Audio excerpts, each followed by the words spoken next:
caucus is different than a primary, and that's a valid point. Yeah. I will say, if Joe Biden comes in fourth, it's a lethal blow. It just is. He can't come in fourth. And right now, he's polling in fourth. He has to come in second or third because, again, don't underestimate momentum when it comes to voters and excitement and getting out, and then momentum in the media. And part of Joe Biden's problem right now is the mainstream media is really bored with him. There was a New York Times cover story, or New York Magazine cover story, excuse me, that said, how is this guy still winning?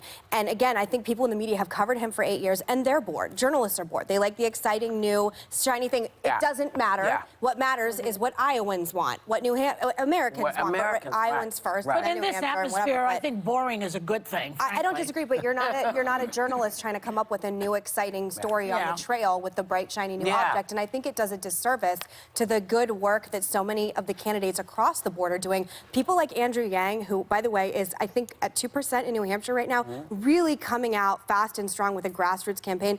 Not getting the kind of media attention that I think someone at his level should. I don't agree. No, he's not going to win, but what you do want, I think... But he deserves more attention, but yes, I do. I think one of the things that we have to focus on is how is this going to work? Because whoever it is actually has to have something for us to look forward to if they become the person to get out and talk for us. So I want folks, I want everybody that has a good idea to pull them.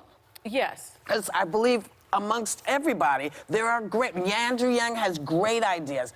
You know, Bernie has a couple of good ideas. Everybody has some good ideas. Let's pull those ideas into winning for Americans so that we're not just the left, the right, so that we become a party that's about how do we put ourselves back on track. The part I don't understand about Andrew Yang is he's polling in the same place as Amy Klobuchar, Kamala Harris, and Tulsi Gabbard, all sitting politicians, and he is not getting the same kind of attention. Stop that, you. He is. I think he's, no, not in that way. I think he's done something so refreshing and unique in politics that we don't see, because you know what, he's not that's afraid. why I brought it up.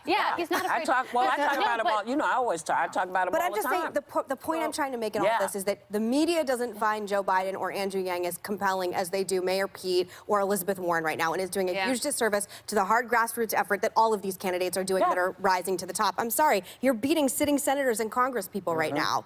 Cory Booker's in 2%. My concern, the reason I bring up my concern with Biden is because he was in the lead. And when you think about Iowa, New Hampshire, people are really in close settings getting to know the candients. And so why is he falling back? Why is he not exciting the people there like he was originally? Because people feel like they already know him. People know him, and that's why. Well, no, it's never enough, because you know it's like having a wife. Can't wait to see where this goes. Uh-oh.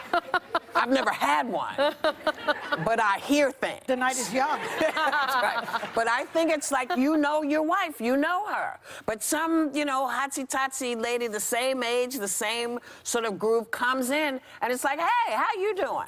You want to get over and talk to her? Not because she's got something your wife doesn't, but because it's the new thing in the room. And I think that happens, especially when you got 900 people running. 17,000. 17. You know, I'm sticking with the African-American community. Keep your eye on the prize. The prize is to get rid of this guy, and they know it. I still think the headline is you saying... But it's not just, I mean, the African-American community is very significant. I would never downplay that it is, but what's also significant is the Rust Belt, which Democrats lost, and it comes down to a few battleground states, like 80,000 votes in Wisconsin.